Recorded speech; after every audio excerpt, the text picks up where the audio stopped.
बिस्मिल्लाहिर्रहमानिर्रहीम।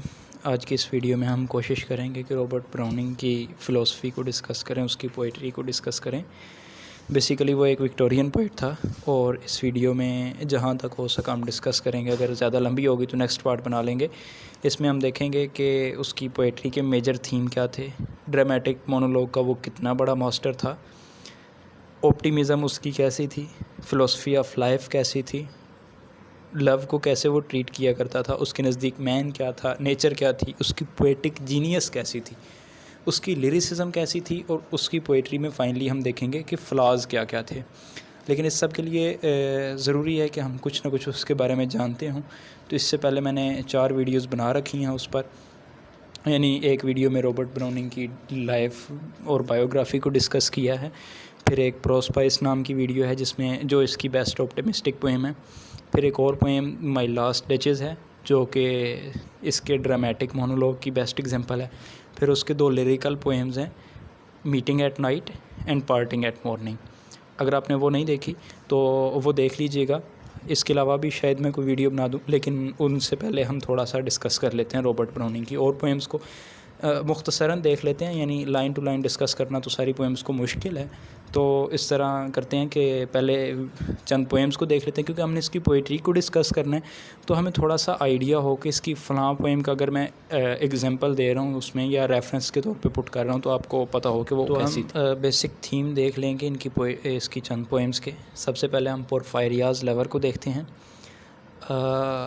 ये एक मैड लवर कह लें, उसकी कहानी है। वो बैठा होता है अपने रूम में, कॉटेज में, उसकी लवर आती है, वो उसको मिलती है, वो उसके साथ बैठती है, उसका हाथ पकड़ के अपनी कमर पे रखती है, उसका जो सर है अपने कंधों पे रखती है। लेकिन ये किसी वजह से मतलब कि अपने इमोशन और इंटरनल जो उसके कन्फ्लिक्ट होते हैं उसकी वजह से ये बहुत परेशान होता है कि ये पार्टी जिसमें गई हुई थी अमीरों की पार्टी है, शायद हम हमेशा के लिए एक साथ नहीं रह सकेंगे, और इसकी लवर चाहती होती है कि ये हमेशा के लिए एक साथ रहें। तो ये यूँ करता है कि उसके बालों को पकड़ के उसके गले के गिर्द चक्कर देता है, बल दे के उसको गला घोंट के मार देता है, और यूँ ये हमेशा के लिए सोचता है कि शायद इस जो गर्ल थी इसको मैंने हमेशा के लिए अपना बना लिया, ये अब हमेशा के लिए मेरी है, कोई इसको जुदा नहीं कर सकता। और उसका सर अपने कंधे पर रख के बड़ा काल्मली बैठा होता है। तो ये इसका मतलब कि बेसिक चीज़ जो मैंने बताई है इस पोएम में क्या था। बाकी तो जो वर्डिंग होती है, जो उसका लिरिक होता है पोएम का, वही असल चीज़ होती है। कहानी तो खैर इतनी नहीं होती, लेकिन कहानी का भी थोड़ा बहुत पता होना चाहिए। उसके अलावा एक और पोएम को देखें, रबी बिन एज़रा पोएम को। ये 1864 में पब्लिश हुई थी और काफ़ी लंबी पोएम है। इसमें एक स्कॉलर का ज़िक्र है, अब्राहम इब्न एज़रा का, जो कि तकरीबन था 12वीं सदी का स्कॉलर था। तो उसकी फ़िलासफ़ी को बताया गया है। अब वो बूढ़ा हो चुका है तो वो बता रहा है कि जवानी बेशक एक उम्दा उम्र होती है, लेकिन बुढ़ापा भी कोई कम सुनहरी दौर नहीं होता। जवानी में हमारे पास स्पिरिट होती है, यानी ये एक फ़िलोसॉफ़िकल, टोटली फ़िलोसॉफ़िकल पोएम है। स्पिरिट होती है, हमारे पास ड्रीम्स होते हैं, मर्सीलेसनेस होती है उन ड्रीम्स के लिए, यानी हम ड्रीम्स देख रहे हैं, हम अपने एक्शंस को ड्रीम्स ओरिएंटेड करके लेके चल रहे होते हैं। हमारे पास पेशेंस नहीं होता उस वक्त पे जवानी की उम्र में, लेकिन बुढ़ापे की उम्र में हमारे पास एक्सपीरियंस होता है। हम नेचर को, अल्लाह ताला की बनाई हुई हर चीज़ को समझने के अहल हो चुके होते हैं।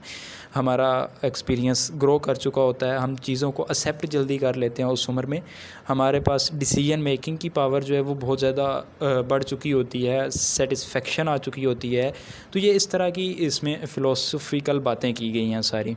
उसके बाद द लास्ट राइड टुगेदर, ये एक और लव पोएम है जिसमें लड़की इनकार कर देती है उस लड़के का। तो वो उससे रिक्वेस्ट करता है कि काइंडली उसे एक लास्ट राइड मुयस्सर आए उसके हमरा, ताकि वो थोड़ा सा घूमना फिरना चाहता है। लड़की एग्री कर जाती है तो वो दोनों निकल पड़ते हैं। इसमें ये एक ड्रामेटिक मोनोलॉग है, सिर्फ लड़का ही बात करता है, लड़की बात नहीं करती। तो ये उसके साथ बैठे हुए मुख्तलिफ़ तरह की चीज़ें सोच रहा होता है कि ज़रूरी नहीं है कि जो सोचा जाए हमेशा वही हो। इसकी फ़िलासफ़ी ये थी कि जो हो उसी पर हमें खुश रहना चाहिए।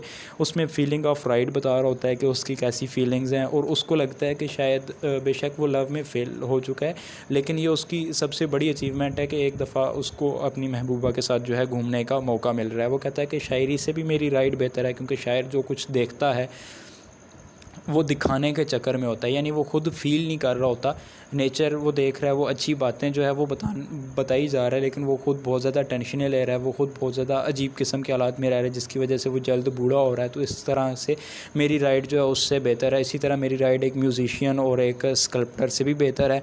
तो अपनी राइड के मतलब और अपने नज़रियात के बारे में बता रहा होता है कि हमेशा ज़रूरी नहीं है कि अगर मैंने चाहा था तो मैं कामयाब होता। ये भी एक अचीवमेंट है और मुझे इसे एंजॉय करना चाहिए, क्योंकि ज़िंदगी का कोई पता नहीं है कि कब ख़त्म हो जाए। वो चाहता है कि उसकी राइड जो है वो कभी ख़त्म ना हो। ये उसके लिए सब कुछ अचीव अगर कर लिया जाए तो आखिरत के लिए कुछ भी नहीं बचता इसके नज़दीक, शायर के नज़दीक। अगर सारी ख्वाहिशें हमारी यहीं पे पूरी हो जाएं तो आखिरत के लिए क्या मिलेगा आखिरत में उसे। वो चाहता है कि ये इसकी जो राइड है यही इसकी जन्नत बन जाए, यानी ये हमेशा के लिए, ये इसकी राइड किसी जन्नत से कम नहीं है। उसने इनफैक्ट जो इस अर्दली लाइफ में ही हेवन को अचीव कर लिया है इस राइड के थ्रू। वो मानता है कि यहाँ की ख्वाहिशें जो होती हैं उन पर उनकी नाकामी जो होती है उन पर खुश नहीं होना चाहिए, वही असल में हमारी कामयाबी है। यानी वो ख़ुद को तसल्लियाँ दे रहा है और बड़ा ऑप्टिमिस्टिक व्यू है इसमें, इस पोएम सारी में। एक और पोएम है लेबोरेटरी। इसमें लेबॉर्ट्री में एक गर्ल जाती है जो अपने लवर की एक और गर्लफ्रेंड होती है उसे मारना चाहती है। वो इनसे जेलस होती है बहुत ज़्यादा, तो उस जेलसी की वजह से वो पॉइज़न तैयार करवाती है। उस जो गर्ल वहाँ पे खड़ी होकर पॉइज़न तैयार करा रही होती है, ये सारा उसका मोनोलॉग था, ड्रामेटिक मोनोलॉग था कि वो खड़ी होकर बता रही होती है कि जो है वो उसके साथ घुल मिल रही है वो मोटी आँखों वाली औरत, वो मोटी सी मर्दाना निगाह वाली औरत जो है मेरे हस्बैंड कह रहा हूँ लवर को जो है वो बर्बाद कर रही है। मैं नहीं चाहती कि वो उसके साथ हमेशा रहे, तुम एक ऐसा मुझे जहर दो कि एक ही ड्रॉप से वो ख़त्म हो जाए इस दुनिया से। फिर वो लेबॉर्ट्री का सारा सीनरी जो क्रिएट की गई है वो बड़ी शानदार और मज़े की है कि वो ड्रॉप्स गिरा रही है, उसके हाथों पे ग्लव्स हैं, उसने मास्क डाला हुआ है, वो ड्रॉप बाय ड्रॉप मिक्स हो रही हैं चीज़ें, जहर बन रही है, जहर के एक कतरे को वो सब कुछ इस तरह करके ये पोएम थी। प्रोस्पाइस पोएम देखें तो इसमें एक जो पोएट है वो बिल्कुल डेथ बेड पे है और वो चाहता है कि वो मौत से बिल्कुल ना घबराए, वो मौत की आंखों में आंखें डालकर देख के बात करना चाहता है। वो मानता है कि जब उसकी ज़िंदगी ख़त्म होगी तो वो एटर्नल लाइफ में वहाँ पे अपनी वाइफ से मिलेगा और फिर हमेशा के लिए उसी के साथ रहेगा। ये भी एक मोटिवेशनल ऑप्टिमिस्टिक पोएम थी।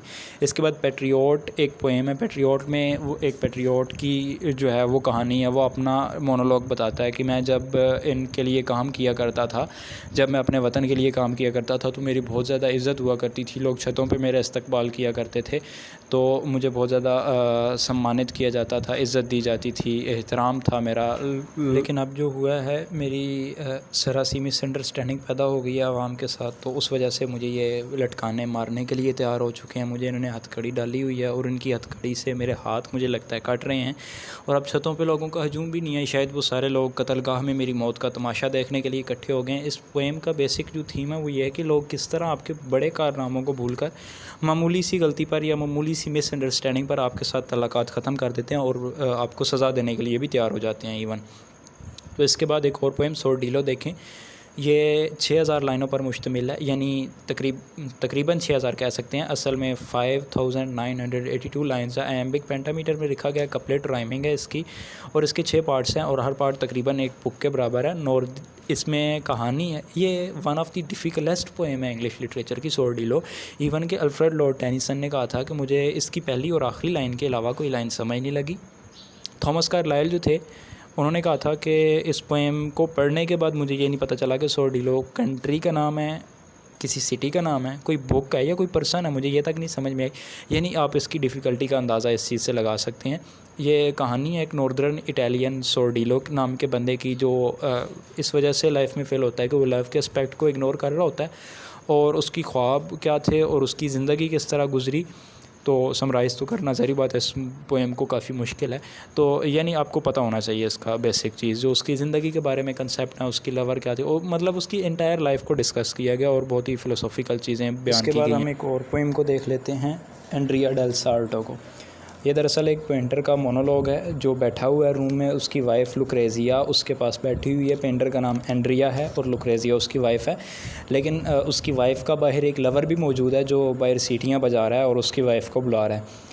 तो वो अपनी कहानी सुनाता है पेंटर कि मैं फ़्रांस के किंग के फ्रांसिस वन के कोर्ट में काम करता था, वहाँ से मुझे पैसे मिले कि मैं पेंटिंग अच्छी बना सकूँ। मैं इटली में आ गया, मैंने अपने सारे पैसे इस अपनी वाइफ़ पे और अपना घर बनाने में ख़र्च कर दिए। मैंने इसकी बहुत ज़्यादा केयर दी, इससे मोहब्बत दी, लेकिन ये अब मुझसे बेजार हो चुकी है। मेरे पास सिर्फ यादें हैं इसकी, और ये जो है मैं एक चमगादड़ की तरह रह गया हूँ जो कैद में है। यानी मैं दिन के वक्त बाहर नहीं निकल सकता क्योंकि किंग के आदमी मेरे पीछे हैं, मेरी सारी इज़्ज़त खाक में मिल चुकी है।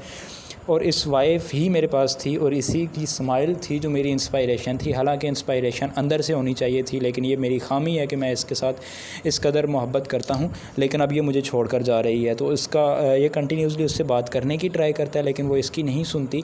ये चाहता है कि आखिरी दफ़ा वो इसके पास बैठे और वो इसके साथ मुस्कुरा के बात करे ताकि इसे कुछ इंस्पायरेशन मिल सके, ये पेंटिंग बना सके, लेकिन वो इससे बात नहीं करना चाहती। तो वो एंड पे कहता है उसे कि तू उठकर अपने लवर के पास चली जा।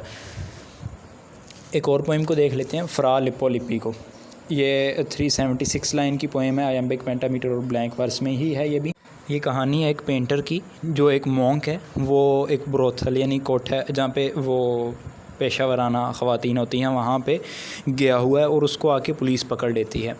तो पुलिस बहुत ज़्यादा हैरान होती है, जो लोग होते हैं वो पकड़ने वाले, वो बहुत ज़्यादा हैरान होते हैं कि ये एक मॉन्क का इस जगह पे क्या काम। तो वो उससे पूछते हैं कि तुम यहाँ पे कैसे है। ये पहले बताता है कि मैं मॉन्क हूँ और फिर एक ताकतवर आदमी का नाम बताता है कि मैं उसके लिए काम करता हूँ। तो वो लोग उसे छोड़ देते हैं और फिर ये अपनी कहानी सुनाता है कि वो यहाँ पे कैसे आया। ये अपनी कहानी को स्टार्टिंग से स्टार्ट करता है कि ये एक यतीम था जिसको खाने के लिए ज़बरदस्ती मॉन्क बनना पड़ा। इसको मॉन्क बनने में कोई दिलचस्पी नहीं थी, लेकिन ये मजबूर था रोटी और रहने के लिए, तो ये ज़बरदस्ती वहाँ पे मॉन्क बन गया। लेकिन इसका ये पेंटिंग में बहुत ज़्यादा इंटरेस्टिंग था, तो ये चाहता है कि ये पेंट करे, लेकिन मॉन्क जो है इस पर वो पाबंदियाँ लगा रहे हैं कि तू सिर्फ सोल को पेंट कर सकता है, सेंट्स को पेंट कर सकता है। लेकिन ये चाहता है कि ये फ्लैशली और सोल यानी फ़िज़िकल ब्यूटी और सोल दोनों को पेंट करना चाहता है। वो भी एक अच्छी ज़िंदगी गुजारना चाहता है, उसके भी कुछ ख्वाब हैं, इस तरह करके वो बता रहा होता है। तो फिर ये बताता है कि मैं यहाँ पे कैसे आया। मैं एक्चुअली जो है अक्सर मुझे इसी तरह की पेंटिंग्स बनानी पड़ती हैं। तो मुझे ब्रोथल पे मैं ऐसे ही बैठा हुआ था, तो मैं बोर हो रहा था बाहर, मैंने एक पार्टी देखी, मैंने वो ज्वाइन की, फिर मैं चलता हुआ वैसे ही यहाँ पे आ गया ताकि मैं इन लोगों को देख सकूँ, मैं इनकी पेंटिंग्स बनाने के लिए। तो इस तरह करके ये कहानी थी। तो एक और पोएम देख लें कि लाइफ़ इन लव वाली। इससे पहले लव इन लाइफ वाली है, उसमें वो अपना लवर जो है वो लेडी को फाइंड करता रहता है सारा दिन एक बहुत बड़े घर में, लेकिन वो उसे ढूंढ नहीं पाता, तो थक कर बैठ जाता है। यानी पैसिमिज़म उसमें पाई जाती है थोड़ी सी पोएम की। लेकिन उसी का ये सीक्वल है दूसरी पोएम लाइफ़ इन लव। तो इसमें जो है लवर जो है वो दोबारा बिलव्ड को ढूंढ रहा है, लेकिन वो उसे मिल नहीं रही, वो उसे ढूंढ नहीं पा रहा। तो लवर की मोनोलॉग है कि वो जितना ज़्यादा उसको अवॉइड करती रहेगी, ये इतना ही ज़्यादा उसके करीब होता जाएगा। आखिर वो कब तक इससे अलग रह सकती है, आखिर हम दोनों कब तक जुदा रह सकेंगे। और फिर ये ख़ुद को ब्लेम करता है कि शायद इसमें मेरी ही गलती है जो सब कुछ हो रहा है। लेकिन वो कभी भी नाकामी से मायूस नहीं होता, वो नाकामियों को आराम और तसल्ली का बायस समझ रहा है, क्योंकि वो जानता है कि इन्हीं नाकामियों से गुजरते हुए वो एक दिन अपनी बिलवेड को पालेगा, वो कामयाबी तक पहुंचेगा। वो कहता है कि सफ़र जितना भी लंबा हो, काम जितना भी थका देने वाला हो, लेकिन उससे इंसान के जज्बे कमज़ोर नहीं पड़ने चाहिए। मैं उसे मौत तक हमेशा तलाश करता रहूँगा। अगर मैं उसे ना भी पा सकूँ कभी, तो सिर्फ़ उसको एक नज़र देख ही लेना, यही मेरे लिए काफ़ी होगा। और मैं दुआ करूँगा कि मैं उसे एक नज़र देख लूँ, क्योंकि इससे मेरा जज्बा बढ़ेगा और मुझे सुकून मुयस्सर आएगा, और ये मेरी सबसे बड़ी कामयाबी होगी। ऑप्टिमिज़म इस पोएम में भी है। तो एक और पोएम देखें, दी लॉस्ट लीडर। ये इसने एक पार्टी की तरफ से एक शख्स नज़म लिख रहा है, जिसमें वो कहता है कि हमने एक शख्स को बहुत ज़्यादा इज़्ज़त दी, हमने उसे लीडर बनाया, और उसको जिस कदर हम उसकी इज़्ज़त कर सकते थे, जिस कदर हम उसके साथ अच्छा सलूक कर सकते थे, हमने किया। लेकिन उसने हमारे साथ बेवफ़ाई की, उसने दूसरी पार्टी से रिश्वत लेकर दूसरी पार्टी ज्वाइन कर ली है। हमें इस चीज़ का दुख नहीं है कि वो हमें छोड़ गया, लेकिन और ना ही हम इस बात से हौसला आ रहे हैं कि वो हमें छोड़ गया। इसने हमसे ही सीखा था और हमारे ही ख़िलाफ़ इस बात को इस्तेमाल किया। उसे हमने सिखाया था कि कैसे जो है इस सब सिलसिले को चलाते हैं। उसने एक्चुअली जो है शैतान को तो हासिल कर लिया है, लेकिन वो इंसान और खुदा को छोड़ चुका है। वो दुनियावी दौलत के पीछे जा रहा है। अगर वो हमारे पास वापस भी आता है तो हम उसे वो वाली इज़्ज़त नहीं दे सकेंगे। अगर वो हमसे लड़ता है और अगर हमसे वो जीत भी जाता है, तो इनफैक्ट ये उसी की हार होगी, ये हमारी हार नहीं होगी। हम उसके जाने से बिल्कुल बेहौसला नहीं हुए ना, हमें कोई काम है। हम दुआ करते हैं कि अल्लाह ताला उसे माफ़ कर दे। एक और पोएम को देखते हैं, incident in the French camp. इसमें फ्रेंच कैंप का हाल बताया गया है। नेपोलियन खड़ा है एक माउंट पर, एक छोटा सा माउंट कह लें उसे, उस पर खड़ा है और वो ईगरली वेट कर रहा है कि दूसरी तरफ जहाँ पे जो उसका जंग चल रही थी उसके क्या हालात हैं। तो वो बहुत ज़्यादा बेताब है, लेकिन वो अपने आप को काल्मली खड़ा किए हुआ है ताकि उसके जो लोग हैं वो हौसला ना हारें। तो इतनी देर में गर्द से अटा हुआ एक आदमी उसके पास आता है। वो उसका सोल्जर था जो उसको फ़तह की खुशखबरी सुनाने आता है। फ़तह की बात सुन के जो है नेपोलियन बहुत ज़्यादा खुश हो जाता है, लेकिन वो देखता है कि जो ख़बर लाया है विक्ट्री की वो सोल्जर ख़ुद जो है वो ज़ख्मी है। तो वो उससे कहता है कि तुम ज़ख्मी हो, तुम बहुत ज़्यादा ज़ख्मी हो, तुम आराम कर लो थोड़ी देर। वो उस पर एक उकाब की तरह प्यार दिखाता है, जैसे मदर ईगल्स की आइज़ में प्यार होता है अपने ज़ख्मी ईगल के लिए। तो वो उसका सोल्जर कहता है कि मैं सिर्फ़ ज़ख्मी नहीं हूँ, आई एम किल्ड सर। तो ये बताते हुए वो गिर पड़ता है, उसके सीने में एक्चुअली गोली लगी होती है और वो हंसते हुए और प्राइड के साथ वो मरता है। तो ये इसकी चंद पोएम्स थी रॉबर्ट ब्राउनिंग की। अब हम देख लेते हैं कि इसकी पोएम्स के, अच्छा माई लास्ट डचेस को भी देख लें। एक्चुअली मैंने वीडियो तो बना रखी है लेकिन ये इसकी बेस्ट है। तो इसमें एक डूक है, डूक ऑफ फेरारा, इटली का एक जो है रिनेसेंस का इसने करैक्टर उठाया है रॉबर्ट ब्राउनिंग ने। तो उसका वो बता रहा है कि ये सामने जो पेंटिंग है ये मेरी डेड वाइफ की थी, वो बहुत अच्छी थी, वो हमेशा सबसे मुस्कुरा कर बात किया करती थी, लेकिन सबके साथ मुस्कुराना और मेरे साथ भी सेम सलूक और हाई और लो को इक्वल जानना और अखलाकियात से जो है वो रूगिरदानी करती थी। इसकी वजह से मैंने उसे मौत की नींद सुला दिया। तो अब वो एक दूसरी काउंट की बेटी से शादी करने जा रहा है और वो चाहता है कि उसे अच्छी खासी डोरी मिले। तो ये एक बहुत ही मज़े की पोएम है। एक्चुअली इस तरह से समरी करने में, यानी मुख्तसरन तेज़ बताने से कोई मज़ा नहीं आता। आप पोएम ये सुनिएगा तो ये आपको इंशाल्लाह बहुत अच्छी लगेगी। अब देखते हैं कि ड्रामेटिक मोनोलॉग क्या था, क्योंकि ये ब्राउनिंग की एक स्पेशलिटी है। ड्रामेटिक मोनोलॉग का सबसे बड़ा मास्टर देखें तो रॉबर्ट ब्राउनिंग है। तो सबसे पहले इसको देख लेते हैं ड्रामेटिक मोनोलॉग होता क्या है और रॉबर्ट ब्राउनिंग ने इसको किस तरह से यूज़ किया है वो भी देखते हैं। ड्रामेटिक में वर्ड ड्रामेटिक से समझ में आ रहा है कि इसमें कुछ ड्रामाई करैक्टर, प्लॉट और स्पीचेज़ होंगी, यानी जो कुछ ड्रामा में जिस तरह से नेचुरल कन्फ्लिक्ट और इमोशनल प्रेशर प्रेजेंट होता है वो प्रेजेंट होगा। मोनो का वर्ड देखें तो इसका मतलब होता है एक, और लॉग मीन्स कन्वर्सेशन, यानी एक शख्स खड़ा होकर कुछ बता रहा होता है, कुछ डायलॉग उसका चल रहा होता है। तो इसका ओरिजिन जो हुआ था ड्रामेटिक मोनोलॉग का, ये ग्रीक से हुआ था और फिर ये एलिज़ाबेथन एज में आया। जैसे कि एलिज़ाबेथन एज में आप शेक्सपियर के हैमलेट को देख लें और उसकी वो स्पीच टू बी और नॉट टू बी वाली, तो वो ड्रामेटिक मोनोलॉग है। एलिज़ाबेथन्स के बाद ये विक्टोरियंस में आया। विक्टोरियंस में रॉबर्ट ब्राउनिंग इसका सबसे बड़ा मास्टर कहलाया, ऑल्दो इसको यूज़ किया था अल्फ्रेड लॉर्ड टेनिसन ने भी, लेकिन जिस तरह से रॉबर्ट ब्राउनिंग ने यूज़ किया है वो इसी का खासा है। इसमें ड्रामेटिक होता है क्योंकि इसमें जो इमेजरी वगैरह यूज़ की जाती है वो ड्रामेटिक होती है, और जो बोलने वाला शख्स होता है वो पोएट नहीं होता, उसका एक करैक्टर होता है जो उसने पोएट ने ख़ुद ही तख्लीक किया होता है, और वो खड़ा होकर डिस्क्रिप्शन दे रहा होता है चीज़ों के बारे में। और वो कन्फ्लिक्ट उसका रॉबर्ट ब्राउनिंग क्रिएट करता है, इंटरनल और एक्सटर्नल कन्फ्लिक्ट। उसके जो इमोशंस होते हैं उन पे इस तरह से रोशनी डालता है, यानी करैक्टर जो बोल रहा होता है वो अपनी स्पीच से ही अपनी थॉट्स को और अपने इमोशंस को और अपनी लाइफ को बयान कर रहा होता है। इसकी एग्जांपल्स जैसे कि आप उसमें देख सकते हैं माई लास्ट डचेस में, जैसे डूक खड़ा होकर बोल रहा होता है तो वो अपने बारे में जो कुछ बता रहा होता है उससे हम उसके बारे में एक अलग तरह का परसेप्शन क्रिएट कर रहे होते हैं। उसकी सारी थॉट प्रोसेस जो है वो हमारे सामने खुल कर आ रहा होता है। तो रॉबर्ट ब्राउनिंग क्या करता है कि साउल को एक स्टेज के तौर पे यूज़ करता है, और उसमें जो थॉट्स और इमोशंस होते हैं वो करैक्टर बनकर उस साउल के स्टेज पर हमें एक ड्रामा करते हुए नज़र आते हैं। एक पूरा इसकी एक पोएम होती है और उस एक पोएम में ही एक पूरा ड्रामा समो दिया जाता है, यानी ड्रामा में जिस तरह इतना बड़ा ड्रामा होता है वो एक ही पोएम में ये समो कर हमें दिखा देता है। इसमें रेट्रोस्पेक्शन पाई जाती है उसके करैक्टर की, उसके पास्ट की और प्रेजेंट की हमें ख़बर मिलती है अक्सर औकात। अच्छा, ये मोनोलॉग और सोलिलोक्वी में फ़र्क देख लें क्या होता है। मोनोलॉग में एक्चुअली ब्राउनिंग के जो मोनोलॉग हैं वो बहुत ज़्यादा लॉन्गर हैं सोलिलोक्वी से। सोलिलोक्वी में ये होता है कि एक शख्स खड़ा होकर अपना थॉट प्रोसेस बयान कर रहा होता है, लेकिन वो अपने ही माइंड को लिसनर के तौर पर यूज़ कर रहा होता है, यानी उसमें कोई अलग से लिसनर मौजूद नहीं होता। जैसे ड्रामा में आप देखते हैं कोई शख्स खड़ा होकर सोच रहा है और उसकी सोच हमें ऊँची ऊँची सुनाई दे रही होती है। लेकिन जो ड्रामेटिक मोनोलॉग है इसमें क्या होता है कि जो शख्स खड़ा होकर बता रहा होता है अपने बारे में वो उसके सामने एक स्पीकर भी मौजूद होता है जो उसकी बात सुन रहा होता है। एक खामोश लिसनर का होना यहाँ पे मस्ट है। अच्छा, जैसे कि माई लास्ट डचेज़ में देखें तो उसमें जो डूक के पास सफ़ीर आया हुआ था काउंट का, वो उसका लिसनर था। इसी तरह एंड्रियो डाल सार्टो में देखें, जो उसकी एंड्रिया की अनफेथफुल वाइफ लुक्रेजिया थी, वो उसकी लिसनर थी। अच्छा, एक और इसकी खासियत देखें ब्राउनिंग की, कि ब्राउनिंग जो है ये लिसनर का भी करैक्टर वाज़ह कर रहा होता है उस स्पीच में, उस मोनोलॉग में। यानी जो एंड्रिया डेल सार्टो में आप देखें तो उसकी लुक्रेजिया का भी हमें स्केच उभर कर सामने आ गया कि वो बेवफा है, बाहर अपने लवर के पास जाना चाहती है, उसने इसकी ज़िंदगी कैसी थी। इसी तरह माई लास्ट डचेज़ की मैंने एग्जांपल दी, तो उसमें देखें जो सफ़ीर आया हुआ है उसकी घबराहट हमें नज़र आती है जब वो कहता है कि आप उठें, या जब वो जाने लगता है तो ये उसके आई थिंक कंधे पे ही हाथ रख के कहता है कि नया we will go together sir.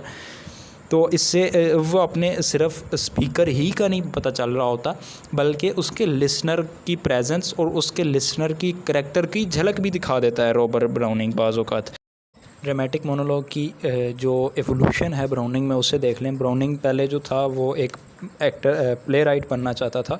उसने तकरीबन 8 प्लेज़ लिखे हैं, जिनमें सबसे पहला जो स्टार्ट होता है उसका स्टेफर्ड है, 1837 में आया, और फिर इन ए बाल्कनी 1844 में उसने ये 8 प्लेज़ लिखे इन 8 सालों में। तो इन सारे प्लेज़ में वो तकरीबन नाकाम ही रहा। फिर वो अपने ड्रामेटिक मोनोलॉग की तरफ मुतवज्जे हुआ और इसने इस टेक्निक में मास्टरी अपनी दिखाई। यानी देखें तो इसने तकरीबन ज़्यादातर जो पोइट्री है इसकी ड्रामेटिक मोनोलॉग में ही है। इसके बेस्ट जो ड्रामेटिक मोनोलॉग्स हैं जिन पोएम्स में देखने को मिलते हैं वो My Last Duchess, Pictor Ignotus, Andrea del Sarto, Fra Lippo Lippi, Cleon, Karshish और बिशप ब्लाउग्राम्स अपोलॉजी। और इस तरह के सबसे बेस्ट जब इसका ड्रामेटिक मोनोलॉग हमें जाके देखने को मिलता है और जो बेस्ट इसकी पोएम मानी जाती है वो दी रिंग एंड दी बुक है। 1869 में आई ये पोएम बहुत ज़्यादा लंबी भी है। इसमें कहानी है एक्चुअली एक कातिल की जिसका रोम में ट्रायल चल रहा होता है। तो वो उस अपने ट्रायल में उसके कत्ल की जो कहानी है 12 डिफरेंट पॉइंट ऑफ व्यू से बताई जाती है, और वो एक लंबा ड्रामेटिक मोनोलॉग है। और ये इसकी टेक्निक सबसे जब बेस्ट उभर कर सामने आई है हमारे सामने। वाल्टर पेटर ने ब्राउनिंग की पोइट्री को जो कहा है पोइट्री ऑफ सिचुएशन कहा है।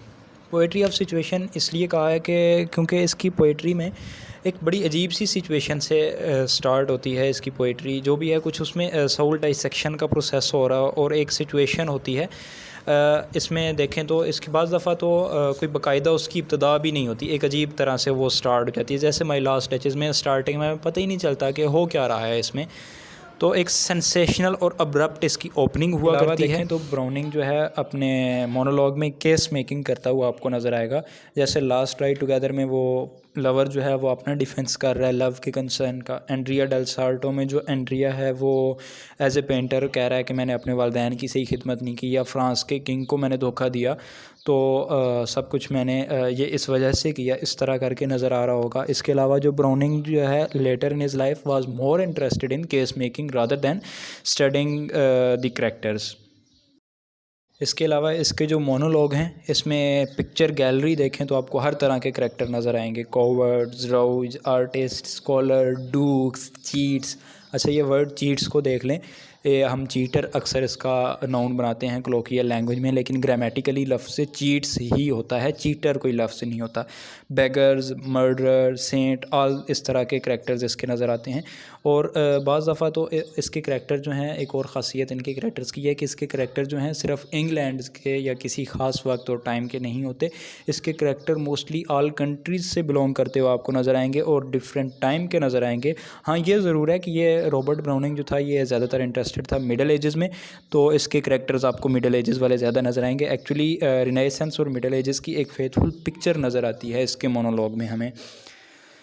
तो इसके कैज़मियन जो था उसने इसके मोनोलॉग्स को सोल रिफ्लेक्शन और studies in a particular psychology कहा है, क्योंकि ये डेवलप ही इस तरह चीज़ों को करके ले आता है कि वो एक साइकोलॉजिकल इंट्रोस्पेक्शन बन जाती है उस करैक्टर की। इसके अलावा इसके मोनोलॉग्स में नेचर को आप देखें तो नेचर एक बैकग्राउंड का रोल प्ले करती हुई आपको नज़र आएगी। जैसे कैलिबॉन अपॉन स्टीपोज में बैकग्राउंड है स्ट्रॉमी और वाइल्ड किस्म का, जो ओवरवेलमिंग इफेक्ट ऑफ सेवेजरी पैदा करती है। इसी तरह जो आटम एक बैकग्राउंड के तौर पे है इसकी पोएम एंड्रिया डेल सार्टो में, वो एक डिप्रेशन और वीरीनेस स्ट्रेस की कंडीशन क्रिएट कर रहा होता है। तो ये थी चंद बातें इसके ड्रामेटिक मोनोलॉग से रिलेटेड। नेक्स्ट वीडियोस में हम इसकी फ़िलोसफी और पोइट्री को डिटेल में डिस्कस करेंगे कि इसकी पोइट्री किस तरह की है और उसकी करैक्टरिस्टिक क्या क्या हैं। Thanks for watching. अल्लाह हाफिज़।